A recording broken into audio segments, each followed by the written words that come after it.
To use PancakeSwap with a Ledger hardware wallet, follow these steps. Set up Ledger. Ensure your Ledger device is set up with the Ledger Live app and you have installed the Binance Smart Chain app on the device. Fund your wallet with BNB for transaction fees. Connect Ledger to MetaMask. Install MetaMask as a browser extension and create a wallet.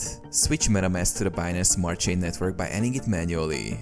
Open MetaMask, Settings, Networks, Add Network. Enter BSC details and save. Connect your Ledger by clicking on MetaMask's account icon, choosing Connect Hardware Wallet and selecting Ledger. Access PancakeSwap. Visit pancakeswap.finance using your browser.